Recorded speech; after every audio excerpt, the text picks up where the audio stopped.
Hello, everyone, and welcome back to the new session of Biology Standard 11th, Chapter 5 Cell Structure and Organization. In our last video lecture, we studied about endoplasmic reticulum, types of endoplasmic reticulum, difference between a rough endoplasmic reticulum and smooth endoplasmic reticulum, and then we studied the details of Golgi complex. Today, we'll start with the new component, that is lysosomes. They are also called as suicide bags. These lysosomes can be considered as dismantling and restructuring units of a cell. These are membrane bound vesicles containing hydrolytic enzymes. These enzymes are used to digest, or you can say hydrolyze, macromolecules, that is large molecules. The lysosomal enzymes show optimal activity in acidic pH, and it arises from Golgi associated endoplasmic reticulum. Okay, the list of lysosomal enzymes includes all type of hydrolases. That is, for example, you will find amylases, proteases, and lipases. These enzymes are in inactive state and are activated only when a lysosome comes in contact with another particular organelle to form a hybrid structure. After the action of enzymes is over, the lysosome is reformed and reused. Lysosomes are, thus you can say, found in various structural forms and carry out various functions for the cell. Lysosomes are polymorphic in nature, and we can classify lysosomes into three different types, like primary lysosomes, secondary lysosomes, or you can also call it as hybrid lysosomes, and residual body. Let's see the details of first primary lysosomes. These primary lysosomes are nothing but membrane bound vesicles in which enzymes are in inactive state. Talking about secondary lysosomes, they are formed by fusion of lysosome with endocytic vesicle containing materials to be digested, and they are represented as heterophagic vesicle. And these secondary lysosomes are larger in size than primary lysosomes. Then, talking about residual body, it is the vesicle containing undigested remains, or you can say the leftover, in the heterophagic vesicle after releasing the products of digestion in the cytosol. Lysosomes, which brings about digestion of cells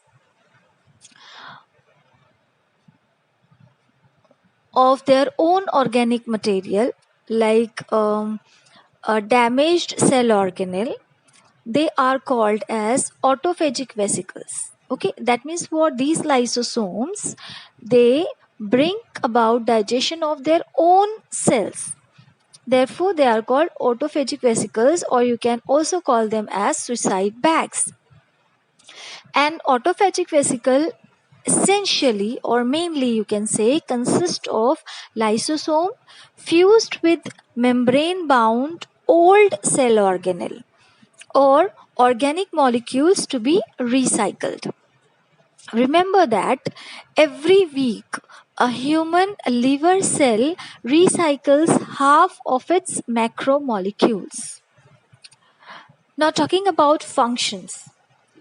Functions of lysosomes. First function is that it brings about intracellular and extracellular digestion. Now, talking about intracellular digestion, the intracellular digestion is brought about by autophagic vesicle, that is secondary lysosomes, which contain foreign materials brought in by process like phagocytosis. For example, you can see food vacuole in amoeba or in large cell, that is macrophage, in human blood, that engulf and destroy harmful microbes that enter the body. These are intracellular digestion. Now, talking about extracellular digestion, extracellular digestion is brought about by release of lysosomal enzymes outside the cell. For example, acrosome. It is a cap-like structure present in human sperm, and it is modified by lysosomes. You can say it is a modified lysosome which contain various enzymes. Here, the enzyme present is hyaluronidase. These enzymes bring about fertilization by dissolving protective layers of ovum. So this was about intracellular and extracellular digestion, which is the main function of lysosomes. Then secondly, you will find during metamorphosis process found in many organisms, lysosomal enzymes helps in reusing the tissue of redundant organs. Redundant organs means those organs which are no longer needed. Or you can say vestigial organs.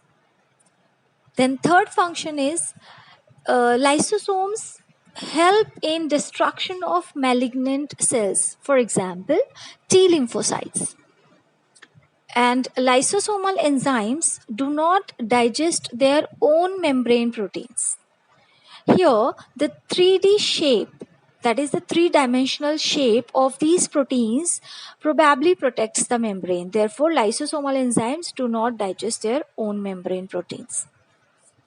Now here, if there is any accidental release of lysosomal enzymes, during that accidental release, if it is in limited amount, then it does not harm the cell because pH of cytosol is near neutral. Any insufficiency in secretion of lysosomal enzymes leads to disorder.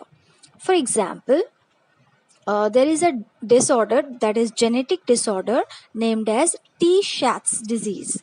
In Tay-Sachs disease, due to insufficiency of lipase, brain gets impaired.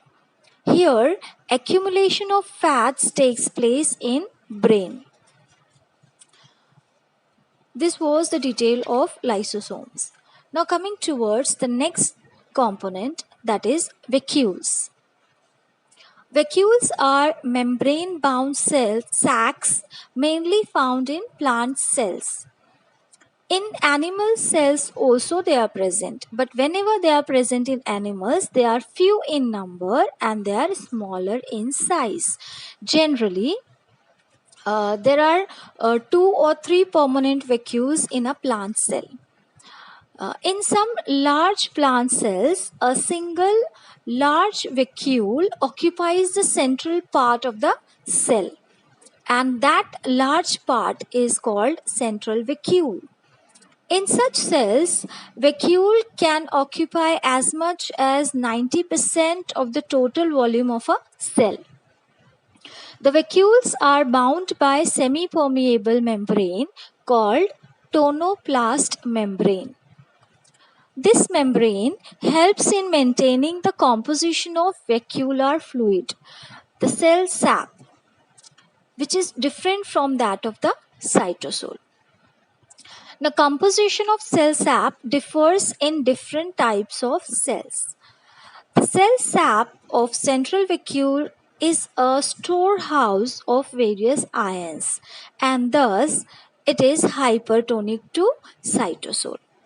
Some vacuoles, you will find small vacuoles in seeds of certain plants, store organic materials like proteins. Vacuoles store excretory products or even compounds that are harmful or unpalatable to herbivores. Therefore, what they do is actually they protect the plants. And you can see the attractive colors of the petals. These attractive colors are due to storage of certain pigments which are present in vacuoles. Intake of food or foreign particle by phagocytosis involves formation of food vacuole. And best example is amoeba.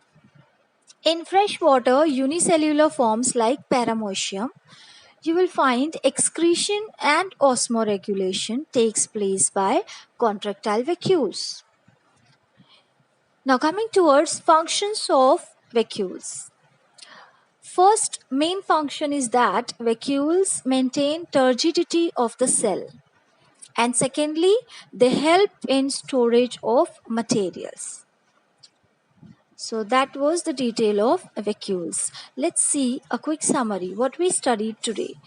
We studied the details of lysosomes and vacuoles. I hope you understood the topic. We'll continue again in the next video lecture. Till then, take good care of yourselves. Thank you.